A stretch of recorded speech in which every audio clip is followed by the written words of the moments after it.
The following is a presentation of the Eagles Sports Network.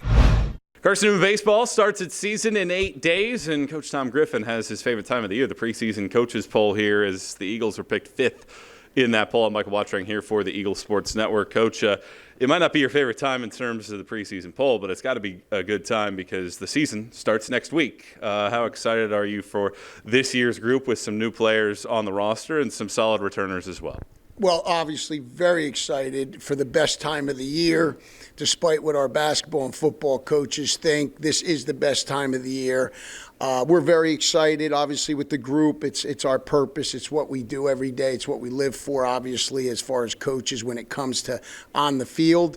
So excited about that. Could care less about what you just mentioned about preseason pool, like my good friend Chuck Benson mentioned. I mean, it's ridiculous to even have it. We gave an award. We gave an all-first team and a second team, I think. Did they do a third team? I think they did do a third team to guys that didn't even swing a bat. So, hey, let's celebrate someone who didn't even play yet. That's a good message for today's kids, isn't it? Yeah. Yeah, you have to love that. I'm right there with you. But when you look at this year's team, last year, so much veteran leadership. You had so many guys that had been through it time and time again. This year, despite the fact that you lost a lot from last year, you graduated your biggest class that you've had since I've been here. Right.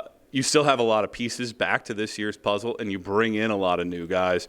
How has this group gelled so far? Very well. Very well. Now, they say that. You don't know until the adversity hits. Then you really find out what their chemistry is like. But overall, it's been really good. I think that's been because of our upperclassmen welcoming a lot of new guys, like you said, and a lot of these guys are older guys. They're JUCO or transfers, so we have a lot more of them on the hitting side. The pitching side is a lot of returners. There's not a lot of new faces there. And, again, I think our leadership has done a good job making these guys feel welcome and make them understand what the university's purpose is and what their purpose is here is as a student athlete. So very pleased with that.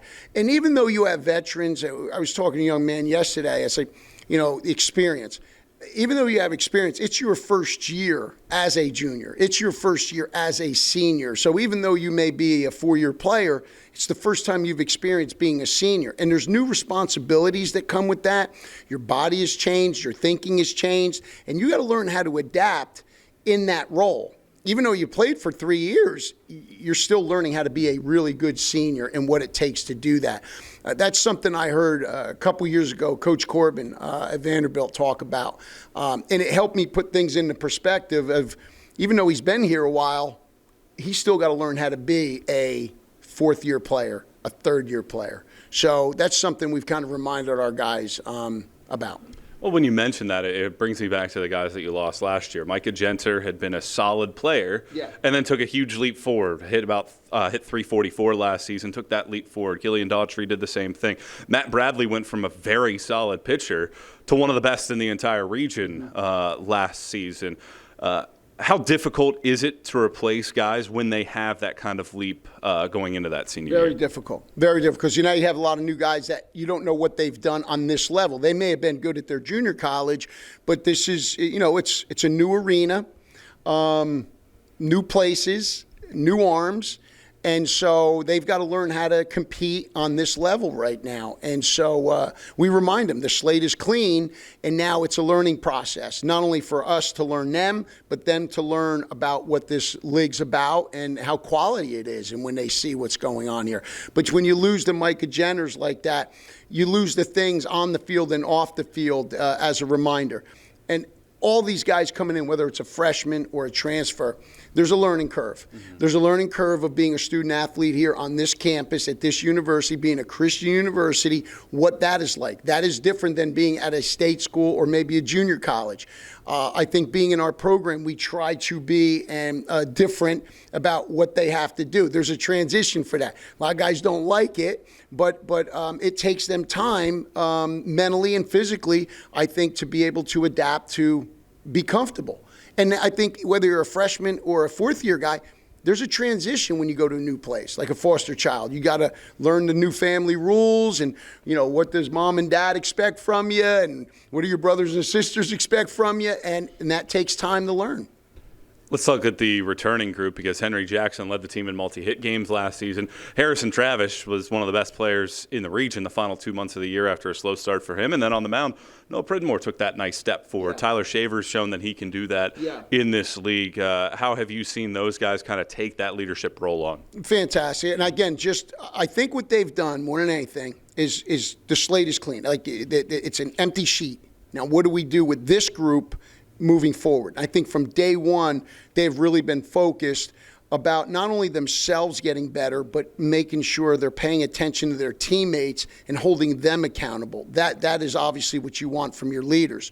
We got a couple injuries. We got to deal with injury. Because, listen, going into the season, what you're trying to do is make sure they have game reps, speed, right? They want to know the speed of the game. You got to train that. I think that you're trying to train awareness and instincts, and then you're trying to keep them healthy going into the season. And unfortunately, we've taken a couple hits there. Jake Wright dealing with an injury. He'll be out a couple weeks. Harrison Travis dealing with an injury. He's going to be out. And every club's going to have to deal with that, whether it's in the beginning, middle, or end. And so, get these guys mentally. Because when they get injured, mentally they start, it plays tricks on you. Whether you're at Carson-Newman or whether you're with the Kansas City Chiefs, injuries start to play with you a little bit, and you got to learn how to deal with that. And then your teammates have to learn with maybe the loss of a guy they were expecting to be there. So we've got a couple of those things we're dealing with, but I think that our training has been really good getting these guys ready in those areas. Their instincts and awareness, get them above game speed, and then obviously you want good chemistry on and off the field. There is no spring training for you all. What do you want to see out of your group besides results in terms of wins and losses next week with Mars Hill and then the trip to USC? Early in the year, we're trying to really find out what we have. And we see guys in inter squads, but it's a lot different when you're playing someone else. Now, fortunately, we've got a scrimmage coming up that gives us a little bit. But really, it's every week, every day, you're trying to figure out your club. And there'll be changes. We told them whatever our lineup is day one, the chances of that being that way day 50 probably isn't going to happen. So guys have to stay ready. I think it's important as coaches and guys on the team that everyone has a role, understand your role, be the best you can be at that role, because you never know when your turn's going to come. We were just talking about Chad Henne probably did not expect to be playing in this next football game, and he may be doing that. So we've got to make sure, and we try to use those examples that we see in sports of guys that didn't think they were going to play, and all of a sudden they're being put in the lineup right there. So that's what we're trying to remind them every day is important. Coach, thanks for the time. We'll see you next Wednesday at the Silver Diamond Baseball Complex. Thanks. Appreciate you, brother. He's Coach Tom Griffin. I'm Michael Watching here for the Eagle Sports Network.